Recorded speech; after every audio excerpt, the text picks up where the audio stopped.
Eh bien, bonjour à tous. Merci de m'accueillir pour cette conférence.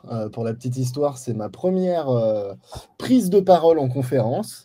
J'ai déjà eu d'autres prises de parole, mais pas dans des environnements où je donne réellement mon avis. Et là, je vais essayer de un peu participer et mettre ma pierre à l'édifice du token en vous proposant une piste de réflexion comme design ops, parce que très souvent dans les équipes, en mettant les différents sujets de design system et les différents outils pour les équipes de conception, et je parle d'équipe de conception et je ne parle pas simplement d'équipe de designers, on arrive très souvent sur des questions plus larges de process de conception globale, d'adhérence entre les différentes équipes. Et c'est pour ça que je me considère comme design ops de manière officieuse, parce qu'en réalité, sur mes fiches de poste, c'est pas forcément, c'est pas toujours affiché, mais les tâches qui sont traitées sont très souvent de l'ordre de l'encouragement d'initiatives internes pour la structuration des équipes. Et maintenant, on va démarrer dans le sujet. Déjà, petit disclaimer, le sujet des design tokens est encore un sujet très jeune. Je ne prétends pas détenir la vérité absolue sur le sujet. Je vais plutôt vous livrer le fruit de mes réflexions à travers mes lectures, discussions et expérimentations. Je suis beaucoup plus un enthousiaste qu'un expert sur le sujet. Et pour être tout à fait sincère, je n'ai pas encore eu la chance, j'ai essayé, mais je n'ai pas encore eu la chance de vraiment traiter ce sujet en entreprise. Parce qu'il faut aussi arriver à exciter le développeur pour créer cette collaboration, parce que c'est malheureusement ou heureusement pas un sujet qu'on peut traiter seul en tant que designer.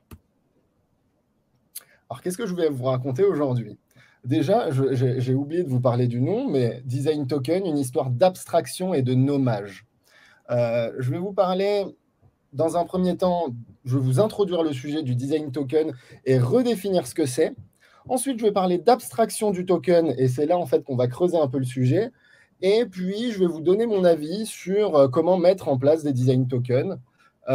Finalement, je n'étais pas censé avoir de démo, mais grâce à notre très cher Mike, qui était justement, qui est dans le créateur de Figma Token, m'a partagé une démo que je vais pouvoir vous partager à la fin.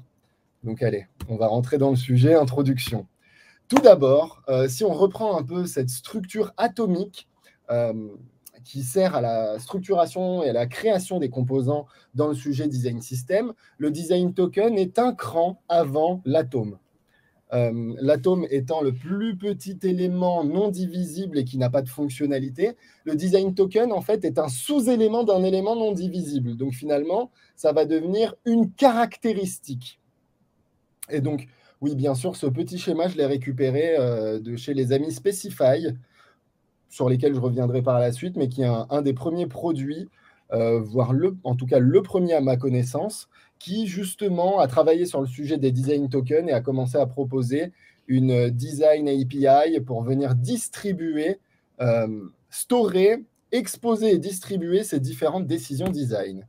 Et donc, déjà, c'est quoi finalement les design tokens?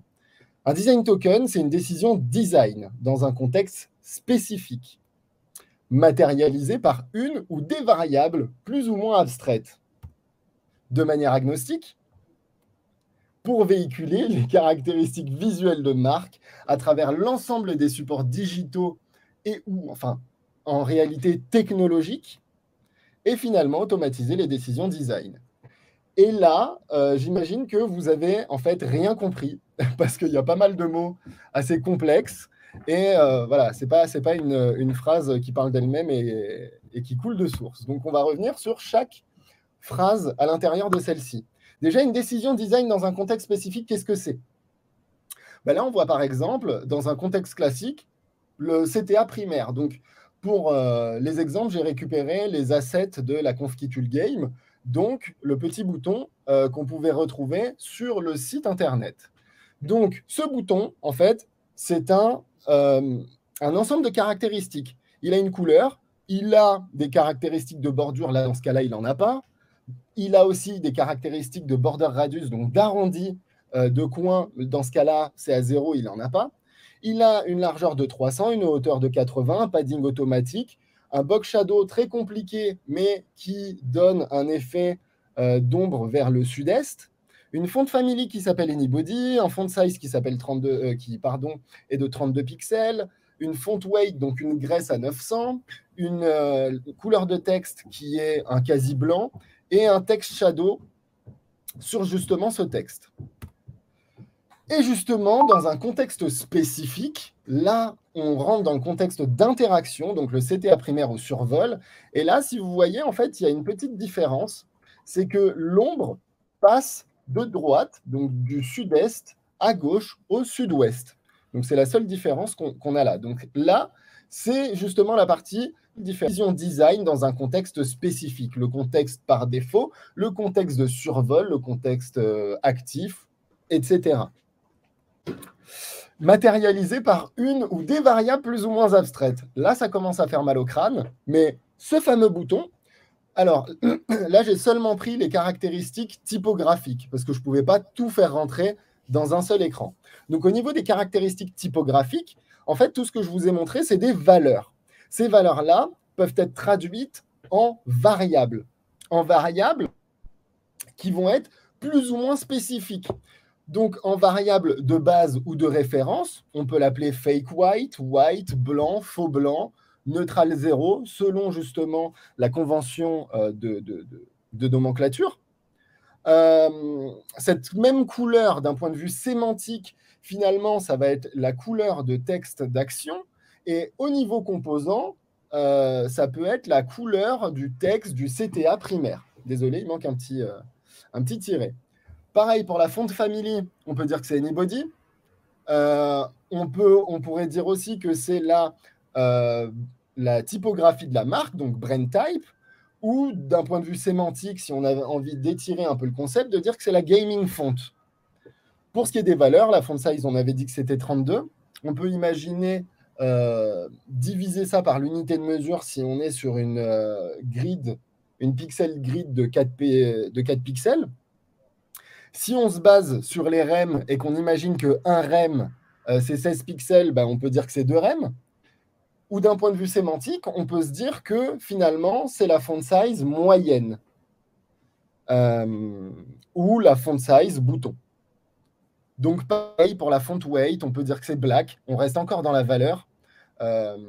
On peut rentrer dans un point de vue sémantique avec les tailles de t-shirt et dire que c'est une font weight XXL, donc une graisse XXL. Et on peut aussi rentrer dans la considération du bouton et dire que c'est la font weight d'un bouton, enfin d'un texte dans un bouton. Salon 2. Salon 1 en français. Finalement, text shadow, exactement de la même manière, on va pouvoir remplacer certaines valeurs par des variables. Donc là, 4 pixels, je l'ai converti en 1x pour dire que c'est une unité. La couleur justement qui va être utilisée va être du noir, ou en tout cas du faux noir. Le text shadow, on peut dire aussi que finalement, c'est 1x sud-est, donc une unité qui va aller vers le sud-est et une couleur qui va être la neutrale 1000, si on reprend le standard Google Material Design. Et finalement, voilà, on va pouvoir abstraire ces différentes références et finalement appeler ça directement, avoir une variable qui va intégrer l'ensemble de ces différents shadows ou de ces caractéristiques d'une shadow et appeler ça shadow text action ou shadow CTA primary, selon justement ce niveau de précision et d'abstraction. Donc, comme vous l'avez vu, je me suis permis à certains moments de remplacer 4 pixels par directement un X, mais après le $1x SE, je me permets directement de mettre les 4 pixels et 0 pixels, donc 3 valeurs d'affilée. Et je reviendrai sur ce concept juste après. Et là, donc si je reprends, donc là on était en train de parler du texte du bouton. Et si on parle du container du bouton, donc de l'espace dans lequel le texte va s'inscrire et qui est cette espèce de vert avec cette ombre, ces bordures, etc.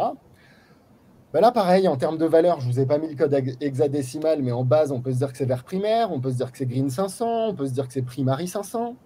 En sémantique, on peut se dire que c'est une couleur d'action. Et en composant, on peut se dire que finalement, c'est le background CTA primaire. Euh, donc voilà, au niveau des valeurs, je vous ai fait à peu près la même chose que ce qu'on a vu avant, c'est-à-dire que ces 300 pixels et 80 pixels, je les ai convertis en rem.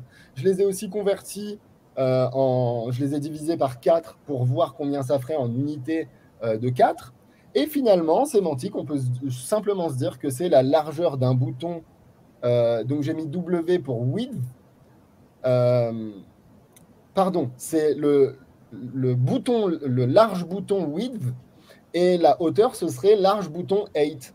H pour 8, pour hauteur.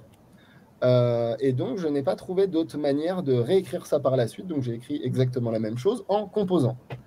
Au niveau du box shadow, qui est la caractéristique qui donne justement ces effets de bordure et en même temps ces effets d'ombre. Là, je vous ai mis trop complexe parce qu'en fait, c'est 6 box shadow d'affilée. Avec, vous savez, dans les box shadow, pardon, je parle pas mal de CSS, mais vous avez 4 caractéristiques pour justement le X, le Y, pardon, 5 caractéristiques, X, Y, flou, spread et la couleur. Donc là, beaucoup trop complexe à vous l'écrire. Mais finalement, à partir de la valeur, pardon, de la variable sémantique, on peut se dire que c'est le shadow du bouton vers le sud-ouest. J'aurais pu être plus précis et dire que c'est le shadow bouton défaut. En fait, cette idée de nomenclature, c'est principalement de décrire dans quel contexte on est. Donc finalement, là, de dire que sémantiquement, cette variable-là, bah, c'est le shadow que va prendre un bouton dans son état par défaut. Et puis, d'un point de vue composant, on peut se dire que c'est la shadow d'un gros bouton. Et on peut rajouter le par défaut. Pareil, là, au niveau du padding, c'est auto. Donc, je me suis dit qu'en variable de base, on pouvait appeler ça padding auto. En variable sémantique, padding bouton. Et en variable composant, padding primary bouton. Parce que primary CTA, pardon, pour vraiment être au niveau du CTA en tant que tel. Donc voilà, là, je ne sais pas si tout était très clair, mais très rapidement, je vous ai montré que dans la manière dont on pouvait appeler variabiliser une valeur ou un ensemble de valeurs, on avait différents niveaux d'abstraction. Et donc, ces niveaux d'abstraction, ils ont très bien été expliqués par Oscar Gonzalez dans l'article Design Token Cheat Sheet. Vous retrouverez l'ensemble des articles que je cite et un peu plus. À la fin de la conférence, je vous ai mis un QR code avec l'ensemble des liens. Et donc là, dans cet exemple, on voit qu'une valeur, finalement, bah, c'est une valeur qui peut être traduite en une variable de base, donc un niveau de lecture de référence. Ensuite, on peut le traduire en variable sémantique ou en variable commune qui va décrire finalement à quoi va servir cette couleur d'un point de vue sémantique. Et finalement, spécifier cette variable au niveau composant pour dire en fait finalement dans quel composant ça va s'inscrire, comment ça va réellement s'appliquer au niveau du détail de votre interface. Et donc de manière agnostique, c'est-à-dire que toutes ces variables sont créées, stockées et consommées en JSON pour pouvoir être traduites dans tous les contextes technologiques. Donc là, vous voyez un petit exemple de ce que peut vous cracher un Figma token, par exemple, quand vous aurez fini de créer votre... quand vous aurez fini en fait de créer votre thème, finalement, avec l'ensemble de vos variables et l'ensemble de vos alias, ça, c'est un exemple de JSON. Donc JSON, c'est simplement un langage de structuration de données. Et là, vous allez me dire, Agno quoi? Donc agnostique, là, je ne vais pas parler de religion, du petit Jésus, du petit Mahomet ou de quoi que ce soit d'autre. En fait, la technologie agnostique, elle permet à un logiciel informatique de s'adapter plus ou moins facilement en fonction des différents environnements d'exécution dans lesquels il opérera. Donc, ce que ça veut dire, c'est que finalement, la technologie, le framework ou quoi que ce soit, on en fait fi en étant en JSON et on va pouvoir transmettre ces différentes caractéristiques, ces différentes décisions design dans un premier temps. Donc c'est tech agnostique, ça rentre dans une logique tech spécifique, c'est-à-dire que le JSON, on va venir le convertir dans le langage de programmation ou le framework en question. Et puis, il va devenir app spécifique. Là, on va le faire transiter dans le produit pour qu'il vienne décrire l'ensemble des décisions design dans un contexte spécifique dans ce produit en particulier. Donc, le produit peut être une web app, ça peut être une app iOS, ça peut être une app Android, mais en fait, on peut aller même beaucoup plus loin que ça.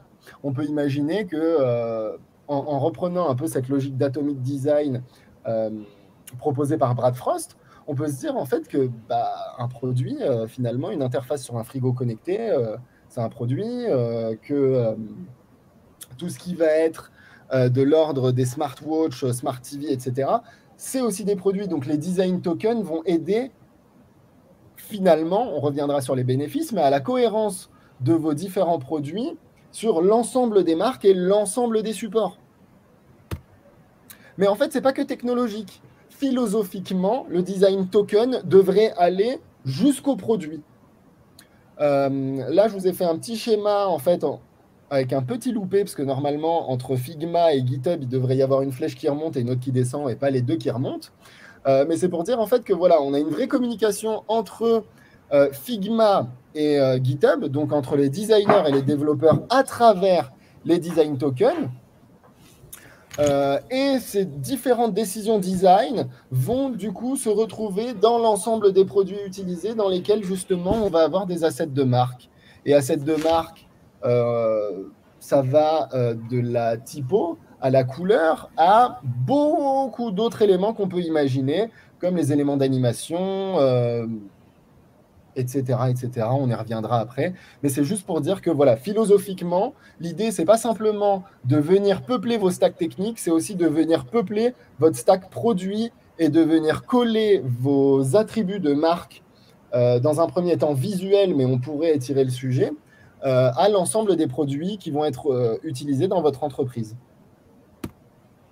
Et finalement, automatiser les décisions design. En fait, dans les mêmes pas que le design system, une fois qu'on répond à une question à faible valeur ajoutée, donc par exemple un composant bouton, eh bien, on va l'exposer, le documenter et du coup proposer cette solution au plus grand nombre. Les design tokens, c'est un peu la même logique, c'est-à-dire qu'à un moment, on va venir décrire l'ensemble des caractéristiques et des sous-caractéristiques d'un composant, et par la suite, on n'aura plus besoin de se poser ces questions. Et quand on sera sur la conception d'un nouveau composant qui est dans la même famille, pareil, il y a pas mal de questions qu'on va éviter de se poser. On va récupérer les mêmes paddings, on va possiblement récupérer le même radius. Si on est dans la même famille et sur le même niveau contextuel et sémantique, on n'aura pas besoin de réinventer la roue. On va récupérer toutes les décisions design qu'on a appliquées à un élément très proche et simplement répondre aux différentes questions à plus forte valeur ajoutée qui va rester autour de ce sujet. Alors, je me rends compte que je parle de manière un peu scientifique et en fait, on verra par la suite les différents éléments dont je parle qui sont les moins clairs. Mais qu'est-ce que ça apporte au final ? Ça apporte la thématisation et l'application de modes pour répondre à des problématiques de marque, contextuelle et d'accessibilité. Donc, quand je parle de thématisation, finalement, je parle du fait d'avoir différents thèmes. Et quand je parle de thème, je parle beaucoup plus de changer d'une marque 1 à une marque 2, à une marque 3, etc. Et quand je parle de l'application de mode, c'est beaucoup plus des modes de vue ou d'interaction qu'on va avoir sur une même plateforme. Donc par exemple, ce que je considère comme mode, ça va être light and dark mode, ça va être le mode high contrast, et ça va être les différents modes d'accessibilité visuelle type daltonisme. On peut imaginer justement des palettes de couleurs qui viendraient s'appliquer via des modes pour répondre aux différents daltonismes et que tout le monde vive exactement la même expérience.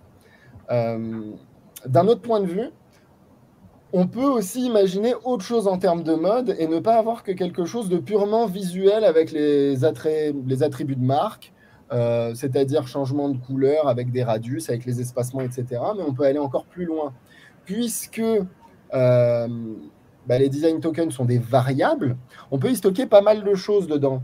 Et on peut aussi stocker des attributs d'animation. des attributs finalement de mouvement. Et finalement, on peut imaginer dans les modes, pas seulement des modes d'accessibilité, mais on pourrait imaginer un mode de concentration dans lequel on supprimerait toutes les animations pour ne plus avoir aucun mouvement et avoir justement une interface beaucoup plus facile à naviguer ou à interagir avec pour les personnes, je ne sais pas, qui auraient des problèmes de concentration, par exemple. Et justement, la création de nouveaux référentiels communs entre départements d'une même marque. Justement, le fait de créer différents alias pour une même valeur qui va être basée sur un niveau d'abstraction par rapport à l'usage de cette caractéristique va nous permettre aussi d'appeler les choses possiblement pas de la même manière, mais en tout cas de faire la liaison entre la manière dont on appelle une seule et même chose et finalement arriver à partager un langage commun grâce à des alias. Et c'est un point sur lequel je vais arriver juste après avec l'abstraction des tokens. Et dans les mêmes pas que le design system, ça je ne veux pas m'étaler dessus, mais un gain de temps et de productivité dans les mêmes pas que le design system, c'est-à-dire qu'encore une fois, toutes les questions auxquelles on a déjà répondu, on n'y répond plus et on se pose d'autres questions à plus forte valeur ajoutée. Thématisation, mode. Finalement, là, la manière dont je vous en ai parlé, ça peut peut-être paraître un peu flou, mais si on passait en dark mode, là, j'ai repris exactement les mêmes éléments, mais j'ai simplement changé certaines des caractéristiques. Donc déjà, la couleur du bouton, je l'ai changé pour l'éclaircir un peu. Donc finalement, on n'est plus sur le vert ou green 500 ou primary 500, on est passé sur le 300, qui sémantiquement, on pourrait l'appeler la couleur d'action en mode dark, ou d'un point de vue composant, le background color du CTA primaire en dark mode. Exactement la même chose sur la composante box shadow. Donc, voilà, en base, je ne vous l'ai pas mis, mais en sémantique, on pourrait appeler ça box shadow bouton sud-ouest ou défaut dark, et box shadow bouton big dark. Bon, au niveau des nomenclatures, on peut mieux faire, hein, mais vous verrez que c'est un exercice extrêmement compliqué, la nomenclature, le fait de nommer ces différents éléments par rapport à leur niveau d'abstraction et surtout de manière collégiale. Le fait qu'on s'entende dans une équipe ou dans une équipe déjà sur la manière de nommer quelque chose. C'est vraiment l'exercice le plus compliqué. Et là, on va aller un peu plus loin et hop, et si on changeait carrément de thème? Là, encore une fois, on a exactement le même bouton en termes de layer. En fait, je n'ai rien changé. J'ai juste changé les caractéristiques, les décisions design qui ont été appliquées dessus.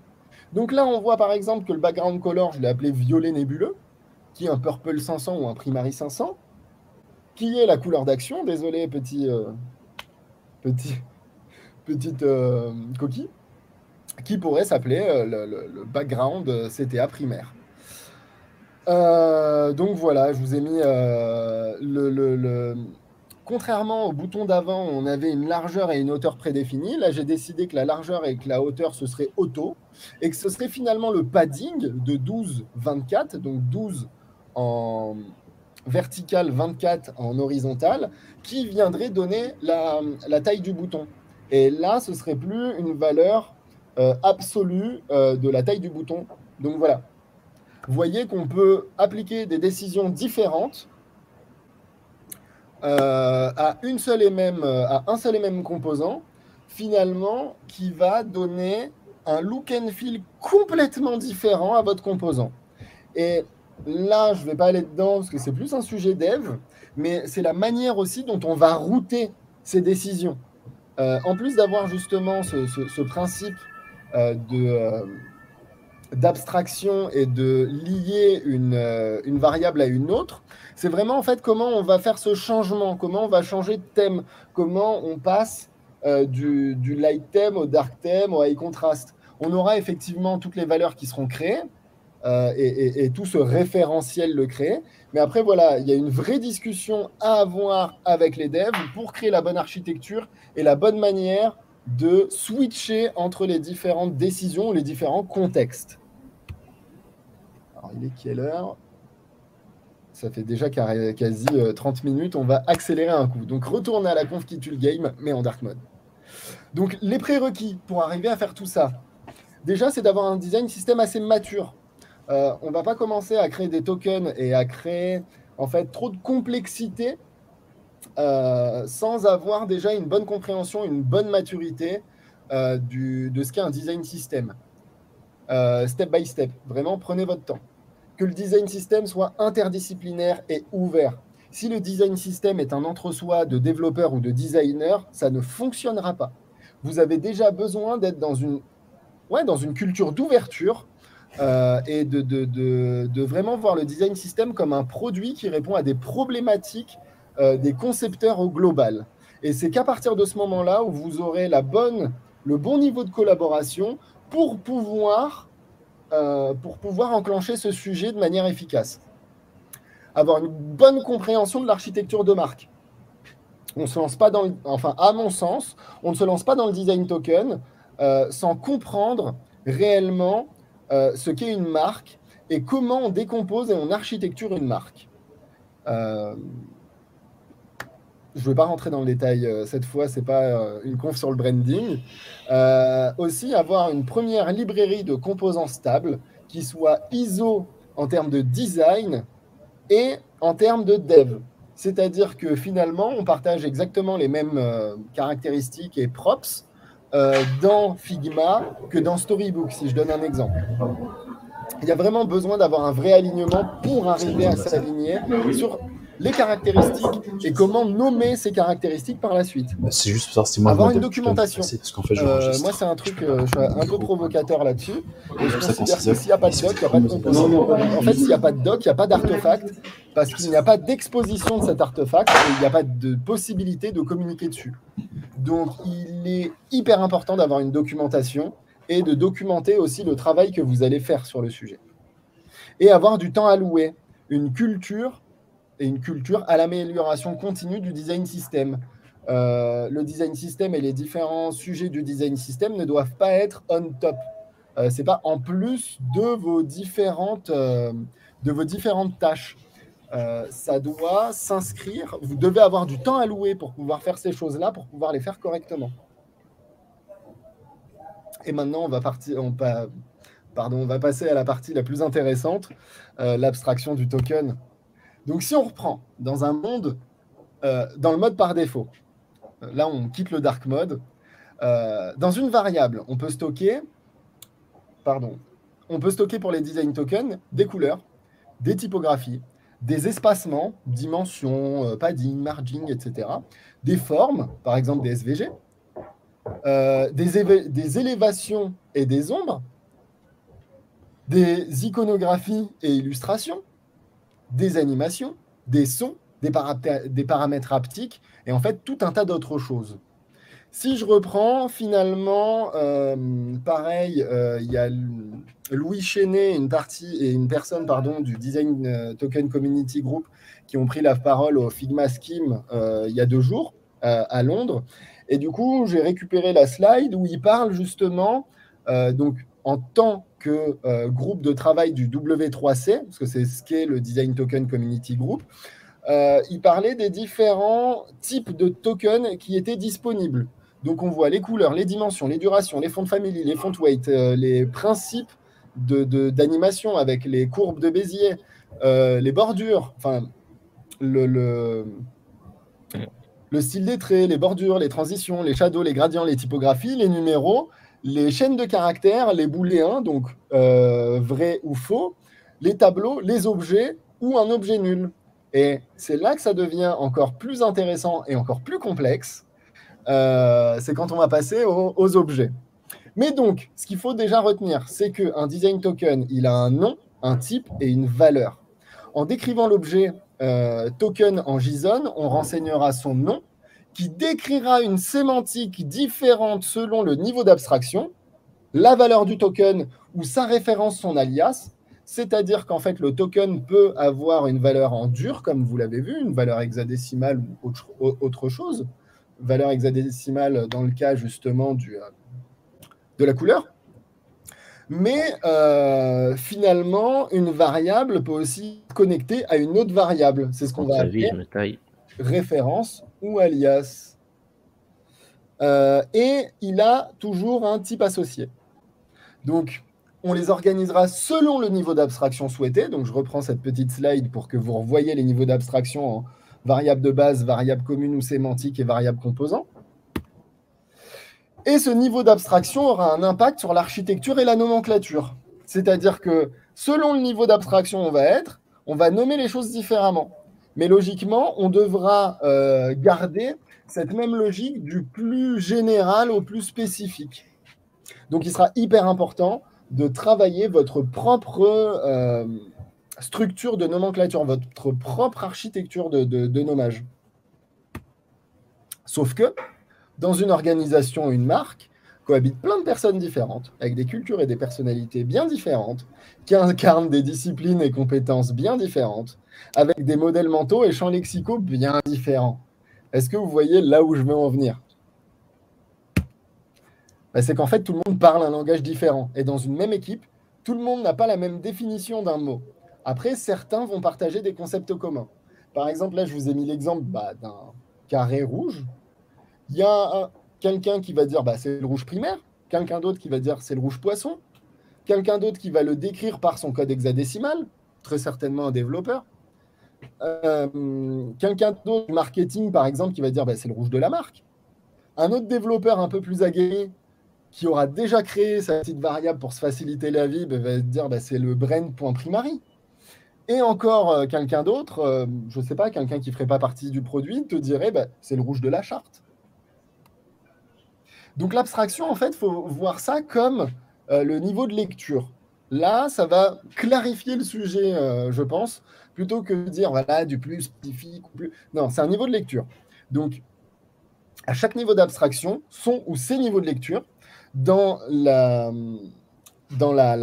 niveau de base de référence, c'est un niveau de lecture de culture métier. C'est les attributs de marque qui sont en fait de la responsabilité du marketing finalement, parce que ça va être l'ensemble des attributs de marque de base, couleur, typo, comment vont se passer les animations, en fait les principes d'animation.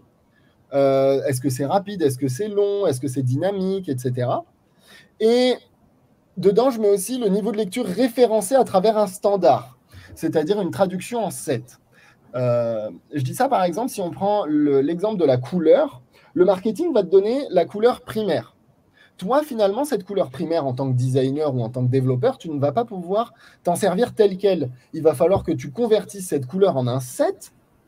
Par exemple, on peut penser au set Orbit, au set d'Atlassian ou au set Material Design, où ta couleur de référence, ça va être, pour l'exemple du Material Design, ta 500, les plus clairs, 400, 300, etc., et les plus foncés, au-dessus. Et c'est avec ce nuancier que tu vas pouvoir travailler en tant que designer ou développeur pour prévoir tes différents contextes d'interaction. Donc, c'est ça que je considère la traduction en 7. Mais pour moi, on reste toujours dans le niveau de base référence. Ensuite, on a le niveau commun sémantique. Le niveau de lecture commun ou sémantique, c'est-à-dire, en fait, comment cette caractéristique va être utilisée de manière assez générique. Et finalement, ça, je ne sais pas s'il y a besoin de l'expliquer, parce que je pense que c'est assez clair, mais le niveau composant, le niveau de lecture au niveau du composant, son application sur le composant en tant que tel, en prenant en compte, bien sûr, le contexte, s'il y en a un contexte spécifique. Ouf. Et donc, en fait, c'est là que je donne mon avis. C'est que on s'est toujours tué, en tout cas les designers, à essayer de créer des référentiels communs, de créer un champ lexical commun. Mais personnellement, j'ai la sensation que ça ne prend pas. Ça ne prend pas, ne serait-ce que parce qu'on a des cultures différentes et des modèles mentaux différents. Donc, est-ce qu'on n'assumerait pas ce pain point de on parle des langages différents et on ne se servirait pas de cette fameuse méthodologie du design token pour créer la pierre de Rosette de l'entreprise? C'est-à-dire que finalement, en créant des référentiels communs intra-département, c'est-à-dire que chaque département, chaque équipe va partager ses référentiels communs et on va lier ces différents référentiels qui finalement partageront exactement les mêmes caractéristiques par des références ou des alias. La seule différence qu'ils vont avoir, ça va être juste la manière de les appeler. Et maintenant, allez, on va pousser le concept un peu plus loin parce que je trouve que ce dont on est en train de parler, c'est absolument pas assez compliqué. Donc on va rajouter du compliqué, mais en fait l'idée c'est quand même de rajouter ce niveau d'abstraction et d'étirer le concept pour rendre l'opérationnel plus simple, pour simplifier le côté opérationnel. Et le token objet, pour aller plus loin dans le concept, le design token étant une décision design, il peut très bien intégrer plusieurs caractéristiques ou décisions, comme une composition ou un ensemble de plus petites décisions. Donc, par exemple, là, je vous ai mis l'exemple de trucs que j'ai essayé de faire avec Figma Tokens. C'est une composition qui reprenait l'ensemble des attributs communs au bouton. Donc là, on voit que dedans, je l'ai appelé CTA primaire. On a un box shadow, on a une couleur, on a un border radius qui est nul, on a une font family, une graisse, une hauteur de texte, une taille de texte, un letter spacing, paragraph spacing, text case, text decoration. Donc on a plein de décisions design dans une seule variable finalement qui va être une variable objet. Et donc, on va reprendre l'exemple de tout à l'heure qui est un peu... Enfin voilà, c'est fouillis, il y a plein de choses. Donc, matérialiser dans une variable plus ou moins abstraite. En fait, dans la variable plus ou moins abstraite, on peut imaginer carrément que cette variable plus ou moins abstraite devient un objet. Donc là, par rapport à toutes les caractéristiques typographiques qu'on a citées en amont, on peut imaginer tout englober dans une seule variable qui s'appellerait texte bouton ou texte CTA. Et là, ça devient magique. Donc, par rapport au container, on peut avoir exactement la même logique. On peut prendre tous les aspects de ce container du bouton pour se dire, voilà, ça c'est une composition qui va s'appeler objet super bouton ou bouton primary CTA. J'aurais dû mettre container dedans quand même. Donc voilà, j'espère que là, vous n'avez pas des crampes au cerveau. Parce que c'est fini. En fait, toute l'explication sémantique de la chose, du pourquoi, du comment, de la définition et de ce qu'on peut en faire, c'est fini. Là, donc, je vais vous parler de comment mettre en place les design tokens à mon sens. Donc, déjà, pour moi, la première chose à faire, comme vous l'avez compris, l'importance, la vraie tâche, c'est de lister et de nommer des tokens. Et pour nommer ces tokens, il faut vraiment le faire de manière collégiale. Ça doit être un accord entre design et dev à minima. Alors, je trouve qu'il serait beaucoup plus... intéressant d'y amener le produit, mais j'ai beaucoup de mal, en tout cas aujourd'hui, dans les différentes missions que je fais en tant que design system manager, de répondre aux produits et même de faire comprendre aux produits que le design system peut répondre à leurs problématiques. Donc, arriver à les faire venir jusqu'au design token, déjà, on va essayer de répondre à la première problématique qui est de leur faire comprendre que c'est un produit qui s'adresse aussi à eux. Et c'est pour ça que je dis accord design dev pour le moment. En fait, ça va être ceux qui vont l'utiliser le plus. Il doit être basé sur les couches d'abstraction. Donc, référence, sémantique, / application, parce qu'on n'a que 3 couches, et composants. Justement, par rapport à ce que je vous ai... dit, en fait, par rapport au fait de créer une pierre de Rosette et que tout le monde a des langages différents et que tout le monde appelle les choses différemment, j'ai pas mal réfléchi, en fait, au fait de créer des niveaux d'abstraction pour répondre à cette problématique-là, donc de décupler le nombre de niveaux d'abstraction. Et après beaucoup de réflexions, je me suis dit que c'était pas utile parce que finalement, ça allait créer du bruit plus qu'autre chose. Et je me souviens très bien d'une discussion que j'ai eue avec un lead tech sur une mission que j'avais réalisée où j'ai commencé à essayer de mettre en place le sujet des design tokens. Et lui, la problématique qui m'a remonté, c'est trop de variables. Trop de variables et en fait, tu vas multiplier le nombre de variables par le nombre de couches d'abstraction par encore un autre chiffre. Et donc, déjà, lui, les 3 couches, ça lui faisait peur et on avait compté plus de 500 variables à l'initiation d'une petite librairie de composants. Donc voilà, ça, c'est un sujet Je ne sais pas s'il y a des devs dans la salle et s'il y a des devs qui voudront prendre la parole dans le question-réponse justement pour parler de la gestion des tokens et justement de cette vision, avoir plein de tokens et comment dire, ouais, le management finalement des tokens. Il faut prévoir une architecture de nomenclature du plus général au plus spécifique. Il faut être le plus standard possible, penser aux références de taille de t-shirt, penser aux références sémantiques. Par exemple, quand vous nommez vos couleurs, success, error, warning, essayez de vous baser le plus sur des standards au niveau de la nomenclature pour que ça parle au plus grand nombre possible, en tout cas sur le point de vue purement opérationnel pour les personnes qui vont le plus s'en servir au niveau sémantique et composant. Éprouver l'architecture de nommage en essayant d'être exhaustif sur les composants, leurs sous-éléments, leurs caractéristiques, variations et thèmes. Alors, je vais accélérer parce que je vois en fait qu'il me reste normalement que 2 minutes et que j'aimerais quand même bien qu'on parle tous ensemble. Mais voilà. Moi, ce que je vous conseille, sur le sujet de la nomenclature, je ne peux pas trop m'étaler parce qu'en réalité, c'est le sujet d'une conférence à part entière, mais je vous conseille très vivement d'aller lire l'article de Nathan Curtis. Là, je vous ai mis un petit exemple qui est l'exemple le plus simple à comprendre, où on a du plus général namespace avec le système, le thème, le domaine, l'objet, le groupe, le composant, le sous-élément, enfin l'élément, la base, la catégorie, le concept, la propriété, et le modifier, donc le variant, l'état, l'agrandissement ou le mode. Et donc, il y a vraiment les 2 références que je vous invite, mais plus que chaleureusement à lire, et même j'ai envie de vous dire, c'est un prérequis. Si vous n'avez pas lu ces articles, ça ne sert à rien de commencer à créer des tokens et à les nommer, parce que vous n'aurez pas la bonne maturité et les bonnes pratiques pour le faire. La bonne compréhension. En tout cas, moi, comment je ferais? Je choisirais une marque, je choisirais un produit et un support, donc site web, mobile ou desktop.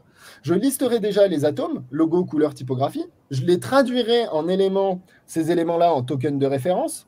Donc, je rappelle, un token doit toujours intégrer un nom, une valeur et un type. Je listerai les composants pour commencer avec un set de 5 composants bien différents. Je listerai les caractéristiques de ces composants pour les traduire en noms de variables, donc vraiment token composant. Je définis en fait si j'ai besoin de la couche du milieu, la couche commune avec les développeurs, et je crée l'ensemble des tokens associés aux couches. Donc vu que j'ai ma couche de référence et ma couche composant, en fait je vais venir imaginer la couche du milieu et lier les différents tokens les uns entre les autres. Et donc oui, l'idée derrière, c'est de lier, de mapper les choses et de très vite tester ça sur un environnement dédié et de documenter. N'oubliez surtout pas de documenter. C'est ça qui fera vivre vos tokens à travers le temps et aussi le fait de communiquer autour. Ensuite, faites des démos autour de vous, entrevoir la puissance de la méthode, itérez sur des ensembles plus grands. Une fois le nombre de composants critiques avec des composants proches, cherchez à trouver des caractéristiques communes et à les factoriser. C'est ce que je vous ai montré dans l'exemple, en fait, c'est qu'à un moment, on peut se dire, lister tous les boutons par exemple et se poser la question de quelles sont les caractéristiques communes de l'ensemble de mes boutons.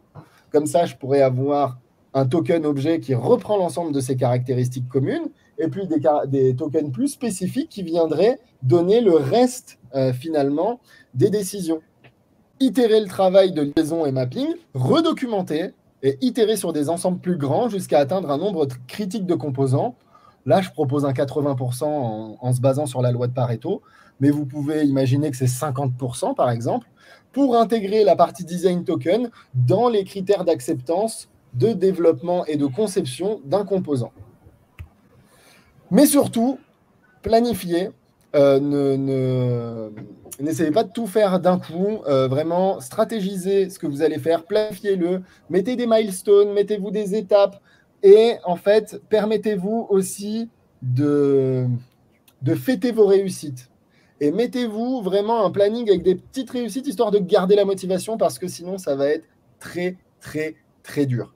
Vu en plus la complexité du sujet et la manière d'arriver à vendre ce sujet, vraiment step by step, allez-y tranquillement. N'oubliez surtout pas de documenter. Je sais, je l'ai répété 3 fois, mais c'est hyper important. Ça va être la manière de consommer de consommer l'information sans que vous soyez derrière, sans que vous soyez là à la communiquer, à être justement dans l'interaction. Et les personnes vont pouvoir aller chercher l'information par elles-mêmes. Faites-en la promotion. N'oubliez pas d'en faire la promotion, autant aux opérationnels qu'aux sponsors, managers, etc. Ce qui vous permettrait possiblement au niveau des sponsors d'avoir plus de budget. Plus de budget, c'est pas que de l'argent, c'est aussi du temps de vos équipes. Montrez les bénéfices. Et surtout, comme le design system, identifier les KPIs, les indicateurs de performance, sur lesquels il peut avoir un impact. Et une fois en place, affinez cette liste d'indicateurs, communiquez-les à vos consommateurs et sponsors, et n'oubliez pas de faire de la recherche utilisateur. J'en ai pas parlé sur l'ensemble de cette conférence, mais en amont, vous pouvez en faire, mais surtout, n'oubliez pas d'en faire en aval. Une fois que vous l'avez mis en place, allez prendre la température auprès de vos collègues pour comprendre est-ce que c'est cool, est-ce que c'est pas cool, est-ce que ça sert à quelque chose, est-ce que ça me complique la vie, est-ce que ça m'excite, est-ce que ça me fait chier. Donc voilà, ça c'est vraiment, il faut que vous alliez au contact de vos collègues, de vos opérationnels pour comprendre ces éléments. Et donc, je vais vite fait clôturer sur les outils que je préfère, les outils que je vous conseille. Specify, qui ont vraiment, à mon sens, démarré le sujet, dont le cofondateur fait partie du groupe de travail W3C et qui ont une vraie considération technique de la chose. Et c'est les premiers à avoir proposé une API qui va justement distribuer les décisions design dans les différents environnements technologiques. Il y a Supernova là, qui pointe son nez en termes d'outils de documentation que je trouve génialissime sur le papier. Et en plus, depuis une semaine, là, ils viennent d'intégrer le Figma Token. Donc, le fait de pouvoir aspirer les tokens de Figma Token. Donc, trop cool. Et Figma Token, juste en fait, on peut même ne pas se servir Alors, désolé les copains de Specify, que vraiment j'adore, et même personnellement. Mais on pourrait carrément zapper Specify, faire son petit système maison avec ton petit système CI/CD qui vient pomper l'ensemble des références dans un JSON et les distribuer sur l'ensemble des produits à travers un process de design ops. Vraiment Figma Token, plugin Figma, qui permet de commencer à rentrer dans un niveau de complexité un peu supérieur par rapport au token, là où Figma ne va avoir que les variables de base et qui vont être assez limitées sur les effets, sur les textes et sur les couleurs. Je vous invite tous à screenshot ou à vite prendre le QR code, parce que je vais très peu rester sur cette slide. Mais là-dessus, vous allez trouver l'ensemble des articles que j'ai cités et les articles que je considère être importants, intéressants. Et j'ai évité de vous mettre trop d'articles où il y a trop de redondance, trop d'audits. Et désolé, je n'ai pas mis d'article de Jinan, même si c'est une des précurseurs sur le sujet. Je suis moins fan de la charte édito. Et du coup, micro-démo, normalement, je n'avais pas de démo, mais grâce à Mike de Figma Token, j'ai une petite démo. En fait, j'avais déjà ce petit truc que vous pouvez trouver sur Internet qui s'appelle le Shaper, en fait, qui permet déjà de commencer à comprendre la puissance du token.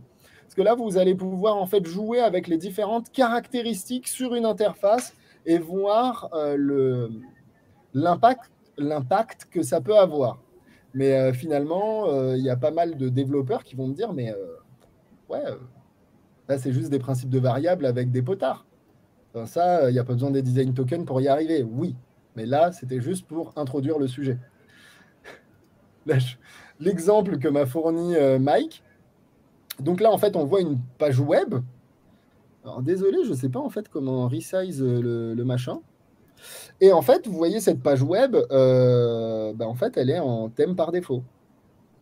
Là, on peut passer du light theme au dark theme, et on voit qu'en fait, juste en changeant de thème, en changeant des variables, on change complètement de thème. Alors, je pense qu'on peut même passer aux questions-réponses en même temps pendant que je fais la démo, parce qu'il ne reste que 10 minutes. Désolé, je parle trop. Et on voit carrément qu'on peut carrément changer de thème. Donc là, on voit que c'est carrément une autre marque, avec d'autres images, avec d'autres typographies, avec tout pas mal de choses. Et ça, juste par des petites variables. En changeant, on a juste changé de... Alors, je ne sais pas s'il a changé les variables à l'intérieur ou s'il a changé le fichier de thème, mais on a exactement le même HTML, donc la même sémantique et on a changé le fichier de style. Et c'est le fichier de style qui a tout changé. Et là, vous allez me dire, oui, mais c'est juste du HTML et du CSS. On change une feuille CSS et c'est réglé. Ben, en fait, oui. En fait, oui. Mais là, c'est pour ça que design token n'est pas égal à variable. Ça se matérialise par une variable et les design tokens, en réalité, sont une méthodologie de communication de caractéristiques à travers les équipes de conception. Merci beaucoup.